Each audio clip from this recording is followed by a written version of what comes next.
Bismillahirrahmanirrahim. Assalamualaikum warahmatullahi wabarakatuh. Selamat pagi teman-teman.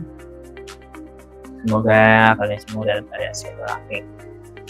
Baik, pada kesempatan kali ini saya akan mencoba menjabarkan salah satu social emotional learning framework atau salah satu bentuk dari social emotional learning atau pembelajaran sosial emosional, yaitu Basic Education Curriculum Framework atau BECF dari Kenya.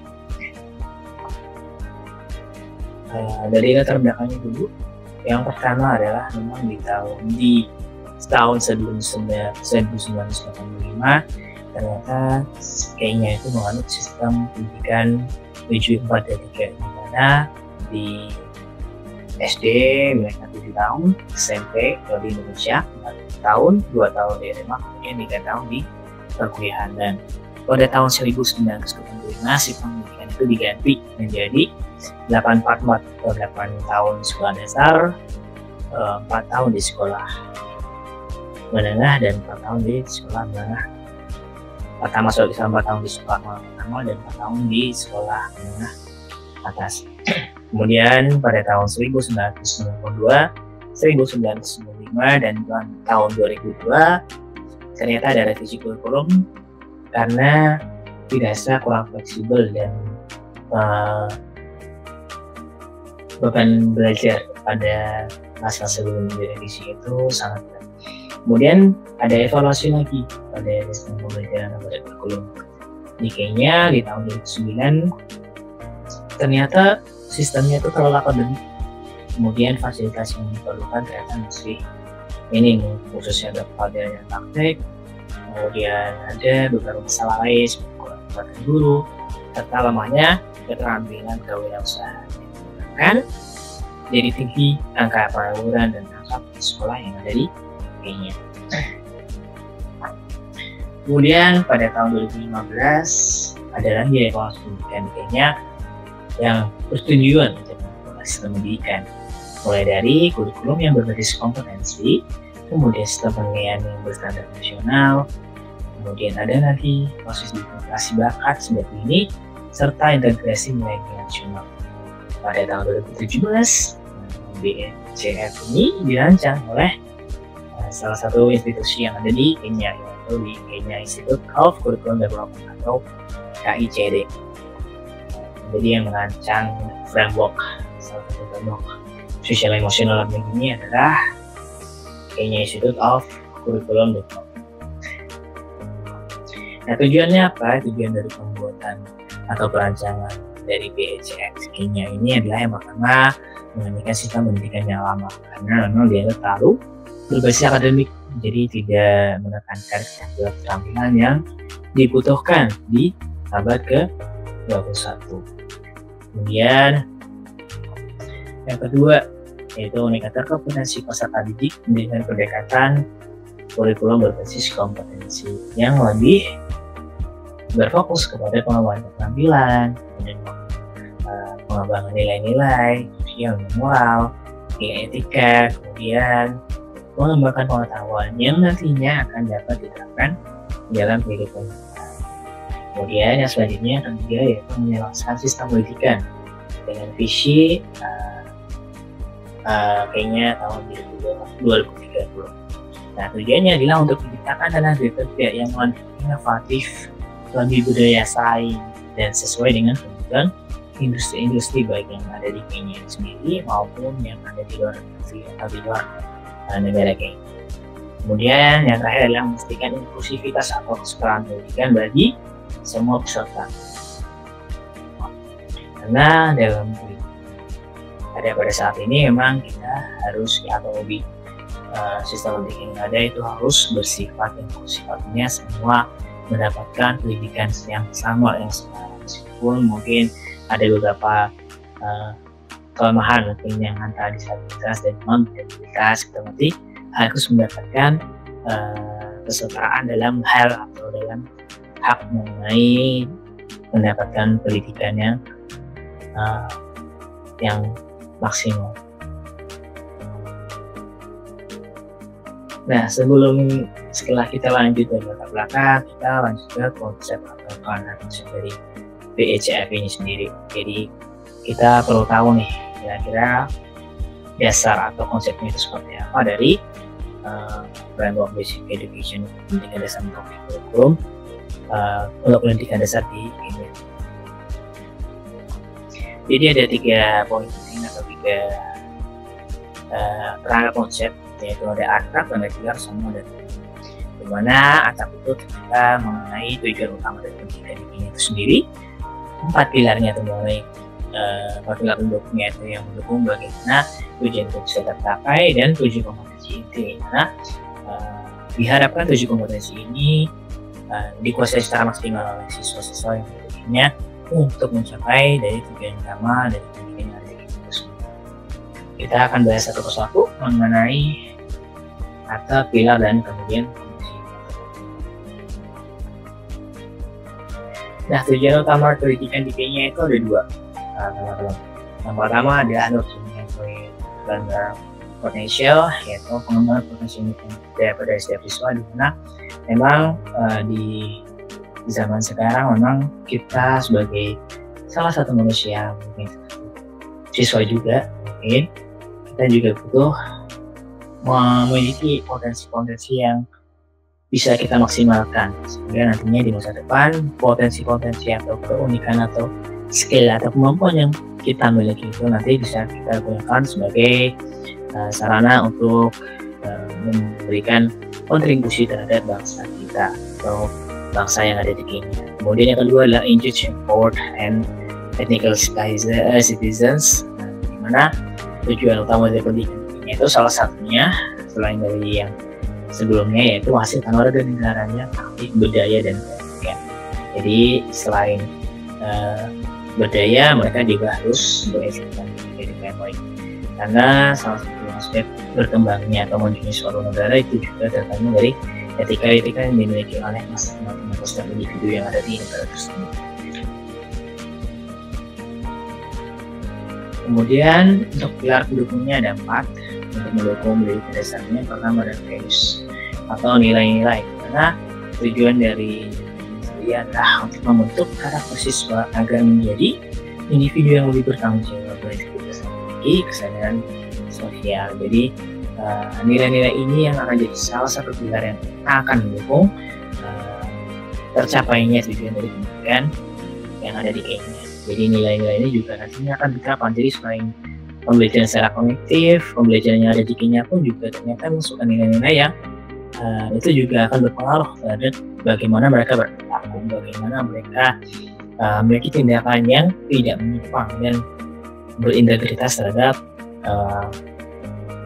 bangsanya. Salah satunya adalah nasionalisme, itu juga nilai-nilai yang juga diterapkan di negara Kenya.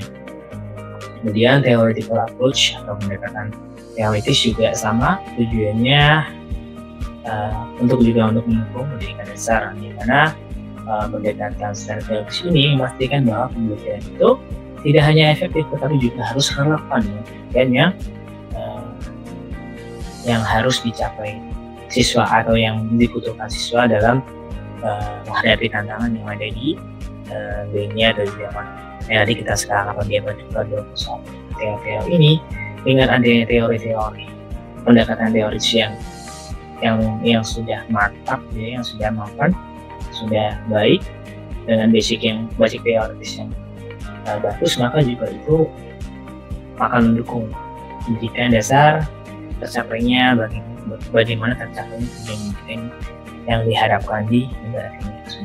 Kemudian ada guiding principle atau petunjuk prinsip-prinsip. Ini tujuannya yaitu untuk memberikan arahan dalam perancangan implementasi kurikulum yang lebih responsif, mungkin lebih fleksibel terhadap apa yang dibutuhkan masyarakat dan perkembangan dunia secara global. Dan yang terakhir adalah National Goals of Education, di mana 4 pilar ini salah satunya adalah tujuan nasional untuk pendidikan juga termasuk salah satu pilar. Jadi ketika tujuan nasional pendidikan itu tercapai, maka akan mendukung ini tujuan utama dari pendidikannya.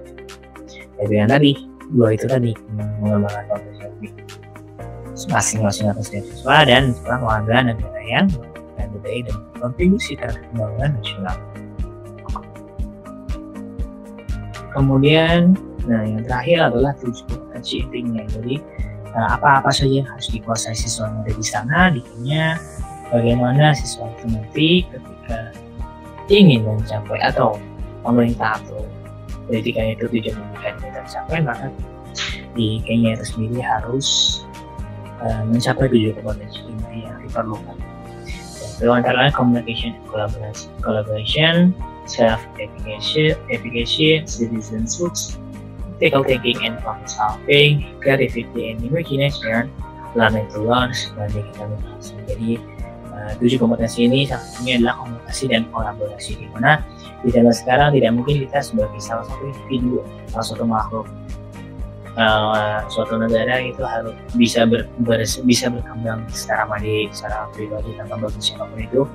Di zaman sekarang sangat tidak mungkin, sehingga kita butuh komunikasi yang baik, kita butuh kolaborasi yang baik antara sesama manusia, sesama relasi, mungkin di jaring sama kerja, sekolah, hingga nantinya ketika di masa depan mereka bertemu kembali dengan keadaan masing-masing, mereka bisa berkomunikasi dan berkolaborasi dalam usaha untuk mengembangkan diri mereka sehingga dapat berkontribusi terhadap negara itu sendiri. Kemudian self-efficacy itu adalah keyakinan diri. Jadi sebagai salah satu siswa, salah satu manusia yang nantinya dibutuhkan di generasi emas gitu ya, di Kenya tersebut, juga harus punya keyakinan diri, kepercayaan diri yang baik. Jadi manusia yang bisa berkembang itu adalah manusia yang memiliki keyakinan bahwa mereka memiliki potensi yang bisa mereka maksimalkan. Kemudian citizenship atau kewarganegaraan. Nah, selain juga keyakinan diri, siswa juga harus dibekali dengan nasionalisme, nasional patriotisme, di mana ketika nanti mereka sudah menjadi salah satu warga masyarakat di negara Kenya ya, karena ini boykot menjadi negara Kenya, maka mereka juga masih memiliki jiwa nasionalis, masih memiliki ciri-ciri sebagai bangsa Kenya, dan tidak merupakan bangsa mereka sendiri ketika mereka sudah melakukan istilahnya di luar negara. Jadi tetap berkontribusi, tetapi di negara orang untuk negara tersebut. Kemudian yang paling penting di abad ke-21 ini adalah keterampilan untuk berpikir kritis dan menyelesaikan masalah. Jadi semakin berkembangnya zaman, maka akan semakin banyak masalah-masalah yang akan dihadapi. Nah, kita sebagai manusia, sebagai siswa juga pasti butuh cara yang tepat, cara yang efektif untuk bagaimana kita menyelesaikan sebuah permasalahan. Nah, salah satunya dengan cara berpikir kritis. Nah, siswa di Kenya di framework WCF ini dituntut untuk bisa berpikir secara kritis. Di Indonesia pun juga sekarang juga belum Merdeka Belajar juga kita harus dituju pada berpikir kritis, karena itu adalah kompetensi yang harus dibutuhkan juga, yang harus dikuasai oleh siswa. Kemudian creativity dan imagination. Nah, ini juga sama nih di dunia yang sudah berkembang saat ini, kita butuh kreativitas dan imaginasi yang di luar kebanyakan orang, atau istilahnya out of the box, di mana ketika kita punya kreativitas dan imaginasi yang lebih kompleks, lebih liar istilah kasarnya, maka kita juga bisa menghasilkan sesuatu nih, kontribusi yang ternyata tidak semua orang bisa terpikirkan untuk berkontribusi dengan cara berkreativitas, berimajinasi dengan menghasilkan sesuatu produk, mungkin berjasa atau sesuatu hal yang itu nanti ternyata bisa berkontribusi, entah itu secara nasional maupun secara internasional. Kemudian ada belajar untuk belajar. Jadi kita sebagai manusia itu tidak bisa, atau selama kita hidup kita harus terus belajar. Tidak ada istilah kita belajar. Jadi salah satu kompetensi yang bisa diterapkan atau yang dibutuhkan, yang harus dicapai siswa itu sendiri adalah bagaimana mereka tetap selalu konsisten belajar untuk belajar. Jadi kompetensi apa yang masih kurang, mereka harus pelajari, skill apa yang masih mereka butuhkan, yang ternyata mereka belum kuasai, mereka harus terus belajar. Jadi mempelajari terus apa yang harus dikuasai. prinsip-prinsip seperti itu yang harus dikembangkan dan diinternalisasi ke dalam setiap siswa. Karena kalau siswa itu sendiri tidak mau belajar, maka ya sudah, kita siswa sendiri tidak bisa berkembang nanti di masa depan.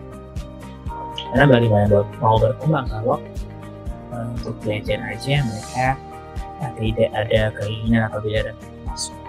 Kemudian yang terakhir adalah literasi. Jadi literasi digital. Di zaman sekarang di masa serba digital, maka kita sebagai siswa-siswa itu yang nantinya akan menjadi salah satu generasi penerus bangsa gitu ya, di negara Kenya itu juga harus diberikan kompetensi digital, literasi digital, di mana mereka harus menguasai teknologi yang ada saat ini atau di masa depan seperti AI, kemudian teknologi lain yang mendukung bagaimana mereka nantinya akan berfungsi negara tersebut. Bagaimana mereka beretika di dunia digital, seperti menjaga sopan santun, menjaga ketikan, menjaga kata-kata, itu juga penting untuk dilakukan. Bagaimana mereka memiliki etika-etika yang baik gitu. Jadi ketika mereka nanti sudah dewasa, mereka juga tahu nih do and don'ts-nya, bagaimana mereka harus melakukan ini atau apa yang mereka tidak boleh lakukan. Kemudian ada kelebihan dan kekurangannya. Untuk kelebihan dan kekurangan dari BHF, jadi saya jabarkan untuk kelebihan dan kelebihan yang bisa nantinya diimplementasikan mungkin ketika mau diimplementasikan di negara Indonesia. Yang pertama adalah pendekatan berbasis kompetensi, di mana tujuannya dari pendekatan berbasis kompetensi ini adalah mempersiapkan peserta didik agar mampu beradaptasi dengan berbagai macam perubahan zaman, dengan globalisasi, serta mencetak generasi-generasi yang mampu berinovasi, mampu berdiri sendiri secara mandiri menghadapi tantangan-tantangan yang nantinya akan menghadapi di masa depan. Kedua adalah fleksibilitas dalam belajar. Jadi kelebihan dari salah satu program Rockcell ini, yaitu BHFP-nya ini, yaitu adalah fleksibilitasnya dalam belajar, di mana tujuannya adalah untuk memungkinkan sekolah untuk merespon dinamika sosial, budaya, ekonomi setempat, sehingga nantinya pendidikan sendiri tidak hanya bersifat teoritis, tetapi juga praktis dan aplikatif. Jadi apa yang diajarkan di kurikulum tersebut, mungkin capaian pembelajarannya kalau di kurikulum belajar itu tidak hanya bersifat teori aja, tapi ilmu yang nantinya diberikan itu bisa mungkin bersifat praktikal dan aplikatif, atau bisa dilihat langsung di masyarakat. Keahlian-keahlian yang didapatkan bisa langsung diaplikasikan. Kemudian yang ketiga adalah penekanan pada nilai dan etika. Nah, di mana tujuan dari salah satu kelebihan ini adalah membentuk peserta didik yang tidak hanya cerdas dalam akademik, tapi juga memiliki karakter yang kuat, memiliki nilai-nilai nasionalisme, tanggung jawab, nilai-nilai integritas yang tinggi, sehingga bikinnya pun juga sama. Kalau pintar saja ternyata tidak cukup, tapi harus dibangun dengan etika yang moral yang baik, nilai-nilai nasional yang baik. Dan yang terakhir adalah inklusivitasnya. Jadi BHF-nya ini ternyata memastikan juga bahwa setiap peserta didik itu memiliki baik itu yang memiliki khusus itu punya kesempatan yang sama untuk belajar dan berkembang. Kemudian untuk kekurangannya, kalau lebih ada tiga kekurangan utama, yaitu yang pertama ada tantangan dalam implementasi. Pastinya untuk mengimplementasikan kurikulum baru itu pasti akan banyak sekali tantangan yang dihadapi, khususnya mengenai pelatihan-pelatihan pada tenaga pendidik atau bagi guru, karena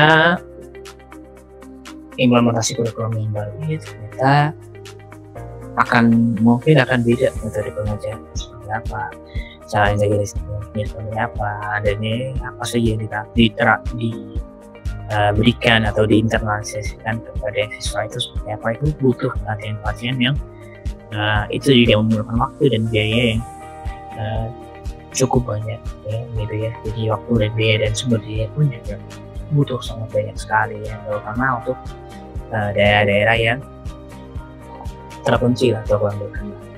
Kemudian yang kedua adalah berbasis kompetensi, di mana dalam hal penilaian atau asesmen berbasis kompetensi ini ternyata perlu alat-alat penilaian yang sudah canggih atau terstandarisasi dan pelatihan-pelatihan khusus juga untuk guru, karena penilaian yang berbasis kompetensi ini harus bisa menilai peserta secara adil dan akurat, sehingga bisa objektif menilai tidak secara sumber.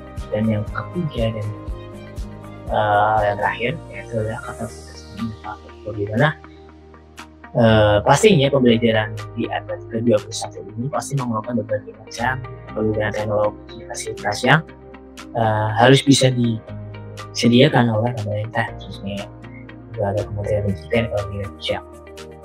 Dan maka perlu fasilitas-fasilitas yang memadai seperti komputer, laboratorium, perangkat teknologi, perpustakaan, dan ruang kelas yang memadai, karena ketika kita ingin mencetak generasi mahasiswa yang menguasai 7 kompetensi inti yang tadi saya jelaskan, itu juga ternyata tidak hanya guru saja yang bisa memberikan pembelajaran maksimal yang bermanfaat, tetapi juga ternyata dia harus dibarengi dengan infrastruktur yang memadai gitu. Jadi bohong kalau kita bilang kalau kita membelajar teknologi nggak perlu ada alatnya, nggak perlu ada komputer yang cukup pakai simulasi dan tidak bisa. Jadi harus dipraktikkan secara langsung oleh siswa tersebut, karena itu akan lebih bermakna ketika siswa memiliki kemudian infrastruktur, laboratorium komputer dan lain sebagainya, terutama dari bidang teknologi. Kalau tidak ada misalkan dalam suatu laboratorium atau komputer yang bisa digunakan cuma setengah dari jumlah siswa, maka pembelajaran tersebut juga tidak akan maksimal. Jadi itu salah satu tantangan yang harus dihadapi, harus ditutupi atau diselesaikan, diberikan solusinya oleh pemerintah mengenai infrastruktur, terutama mengenai keterbatasan dan pemerataan. Ternyata di Kenya juga sama, di Indonesia juga harus bisa diselesaikan di bawah Indonesia.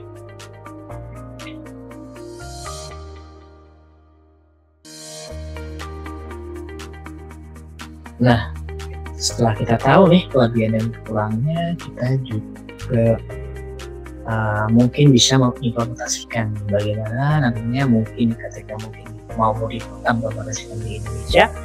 Itu BCF Kenya itu punya beberapa contoh implementasi ya. Kalau saya coba jabarkan, ada 5 contoh implementasi, yaitu di mata pembelajaran informatika.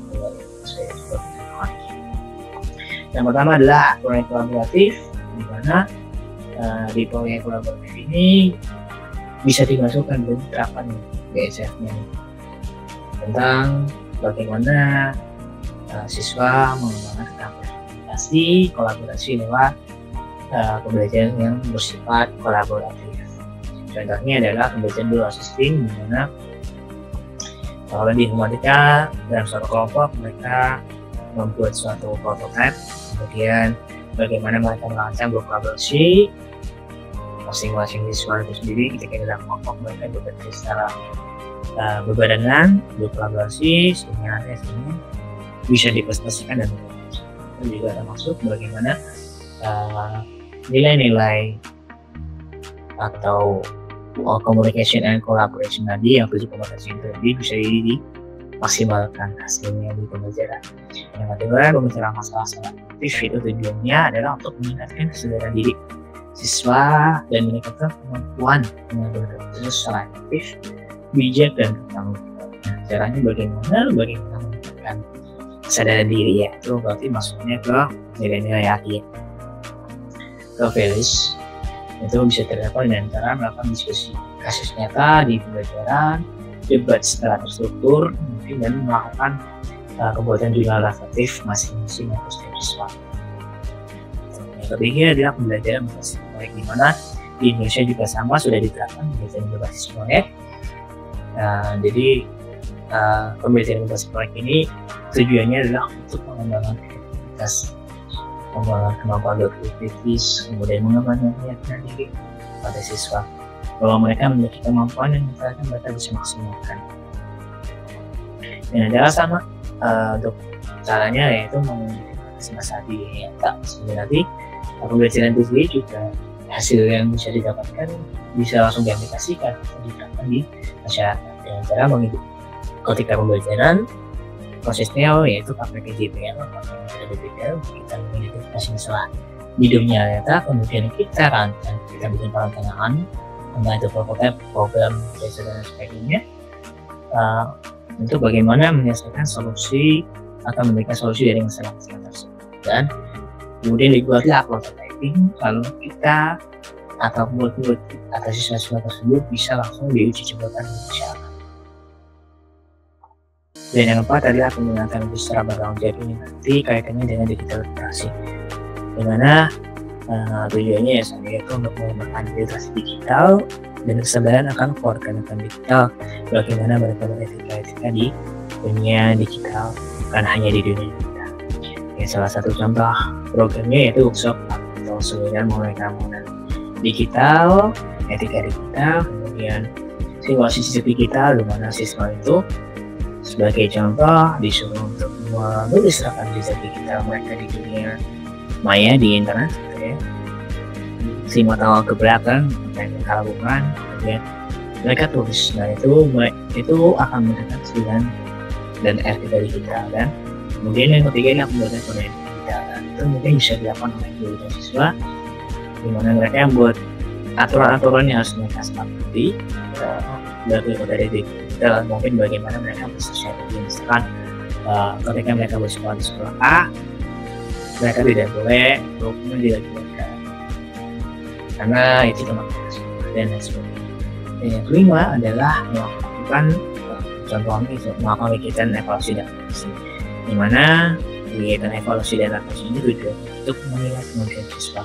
Dan kata saya mimpi bahwa mereka mungkin masih kurang di kompetensi tertentu atau mereka sudah punya kompetensi atau kalian tertentu serta mendukung perbaikan dari pelajaran dalam proses pembelajaran.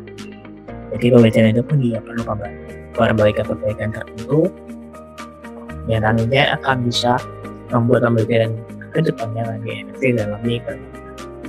Nah, caranya bagaimana program yang bisa dijalankan adalah membuat protokol digital, melakukan self assessment atau peer teaching atau peer assessment atau peer review, dan bagi guru melakukan observasi kepada setiap siswa. Itu sekilas tentang salah satu sosial emosional dan BSF-nya.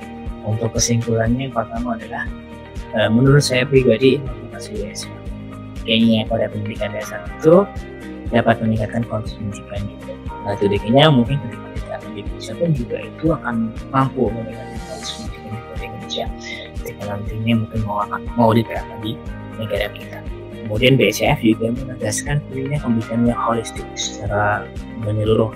Jadi tidak hanya berorientasi pada bidang akademik, tetapi juga harus mengembangkan nilai-nilai untuk kesadaran diri, mengolah emosi, bagaimana guru mengajarkan siswa untuk mengekspresi dan melatih kemampuan atau keterampilan interpersonal dari siswa atau peserta. Kemudian dengan strategi implementasi yang tepat, mungkin implementasi dari elemen-elemen yang ada di BSF ini dapat menjadi langkah yang baik, langkah yang bagus untuk membentuk peserta didik yang tidak hanya cerdas, tapi bisa adaptif, baik nilai nasionalisme, nilai-nilai dan etika yang baik, sehingga mereka nantinya bisa siap menghadapi tantangan di masa depan. Kemudian untuk tantangan-tantangan utama yang perlu dihadapi, perlu diatasi oleh pemerintah Kenya atau mungkin ketika diterapkan di Indonesia, itu salah satunya pasti terkait dengan bidang pembelajaran, sebagaimana pelatihan-pelatihan guru itu masih bisa memaksimalkan guru tidak hanya dari sisi akademis, tetapi dari sisi pedagogis juga, bagaimana pelatihan itu bisa lebih maksimal ketika dilakukan pembelajaran dalam atau dalam metode GPL atau mungkin pembelajaran kolaborasi. Kemudian yang terakhir adalah uh, strategi informasi yang baik dan dukungan dari Kemlu, dari pemerintah, dari Kementerian Kebudayaan, Kementerian Pendidikan, itu nanti ketika mereka semua saling berkolaborasi, mereka saling support, saya rasa BSF-nya ini dapat manfaat yang lebih optimal bagi pendidikan dan sekarang baik untuk DKI-nya atau untuk Indonesia. Itu tadi penjelasan mengenai BSF-nya dan mungkin kelebihannya atau kekurangannya, kayak konsepnya seperti apa, lalu mungkin implementasinya bagaimana, apa yang bisa dimasukkan atau di salah satu kompetensi apa saja yang bisa dimasukkan atau diinovasikan di negara lain. Nah, itu sudah saya coba jelaskan. Bila ada kata yang salah dari saya, mungkin nanti ada beberapa penjelasan dari saya yang kurang berkenan mungkin, atau mungkin ada yang bisa ada penjelasan yang mungkin kurang tepat, mohon dimaafkan atau mungkin di cross check. Saya akhiri, wassalamualaikum warahmatullahi wabarakatuh.